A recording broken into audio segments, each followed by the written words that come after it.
hangover again. I am Tunde.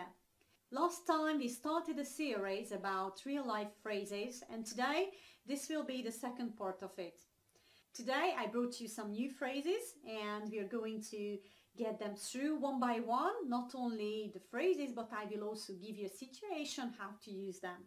Before we get started, just quickly remind you that these videos are not only for beginners, but for intermediate and for advanced level students as well. I really hope you will find some new phrases, whichever level you are. Right, let's get started because I like to teach you as many phrases as I can today. The first one is the following. Don't get me wrong. Don't get me wrong. What's the meaning of this phrase? In fact, it's really simple and we use it a lot of times. It means, I hope you won't misunderstand me. Okay, so you won't misunderstand me. But we usually don't say, I do hope you won't misunderstand me, but just don't get me wrong. Let's see a situation. For example, you say that you're really tired today and you don't want to go out with your best friend. Even though he tries to convince you, persuade you, okay, let's go to have a beer. And then you just simply say, you know what, don't get me wrong, but I don't feel like going. So don't misunderstand me, but I don't want to go. That's the meaning, the actual meaning of it. Right, just one more thing I'd like to raise your attention, and this is a pronunciation thing. So you remember we had the wrong word in it, so it's not wrong, but wrong. When you have a word in English starting with WR, you never pronounce the W, okay? So it's not wrong, but wrong. Don't get me wrong. Just try to repeat it now. Don't get me wrong. Right. We will practice it a bit later too. The next phrase for today is just in case. Just in case. Have you ever heard it? I guess you did because it's really, really common. So the meaning of it, well, it can be interpreted literally as well. Though it doesn't really mean for a safety reason, that would be the literally translation of it, but it's better to understand it with an example, so in a situation. Let's see that. Let's suppose that you have to send an email to someone and you're not sure if the email sending system is working today because you had some problems yesterday. And then you write an email to him plus to his PA, to his personal assistant, just in case, and you write in the letter, okay, I'm attaching a document both for you and for your PA, just in case. Meaning you want to be sure they will get it both. If somehow one of them didn't get it, hopefully the other will. Another situation, there are many actually, is for example when you look out of the window in the morning and you can see it's not really sunny today. And you tell your wife, Sarah, I think you should take an umbrella today, just in case. So just in case here means if it rains, it's better to take an umbrella, not to get soaked, under the rain. I do hope you understood it now and it's clear. Our third phrase, I think you will like it, it's slang. You can hear it in American movies a lot of time too, but in real life conversations as well, and this is damn it.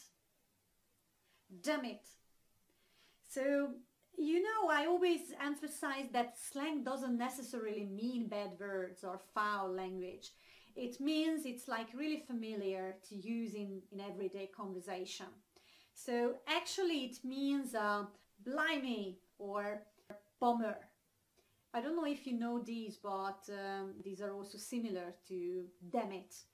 Let's see a situation to see how it's used, and I'm pretty sure if you didn't understand it, then you will get it.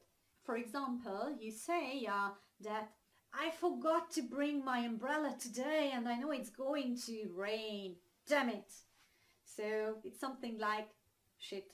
Sorry for my language, but that's actually the meaning of it. So oh gosh, I left it at home.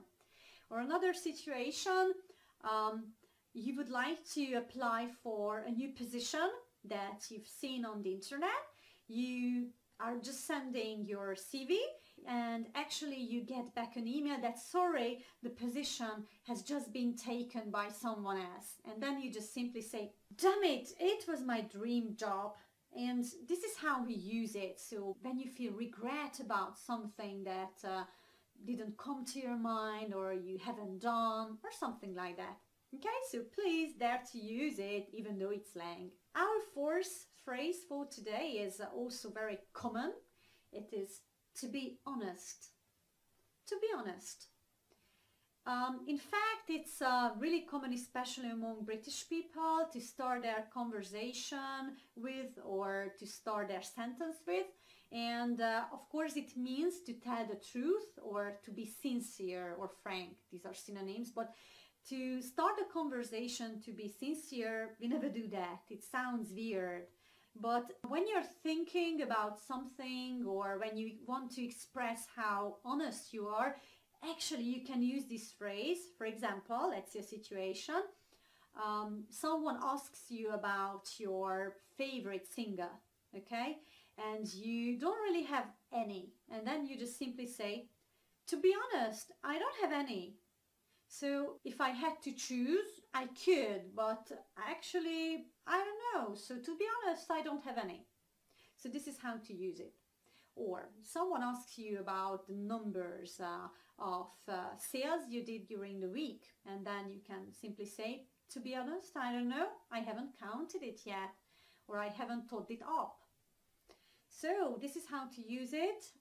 Last time I raised your attention about one pronunciation trick. Today I like to do that as well, because in case of honest, you don't say honest, but honest, okay? So you don't pronounce the H here, okay? So say it please, to be honest.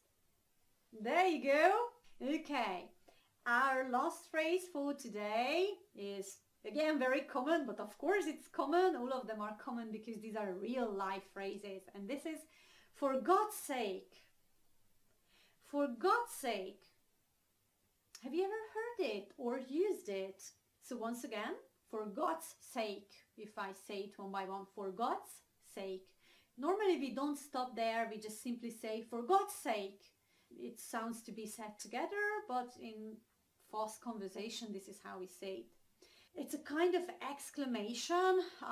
For example, when you have something annoying happened to you, like your favorite mug has been broken, and I don't know, by your flatmate or whatever, and then you just simply say, for God's sake, you've broken my favorite mug, and then you're really angry.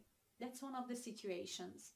Another one for using it, let's suppose you have a child, and maybe you have, and he did something really, really wrong. And then you tell him, oh, for God's sake, you did it again. I told you many times not to do it.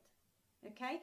So actually this phrase is used when you have some annoyance or emotions inside and you want to express it by saying and using it. Okay? So guys, these are the 5 phrases for today among the real life phrases. I really, really hope you loved them, and if you haven't used any, I would motivate and I would encourage you to dare to use them. Just to get used to using them, I would recommend you repeat them loudly right now. Okay, I will say them and please repeat them after me. Don't get me wrong. Just in case. Damn it! To be honest,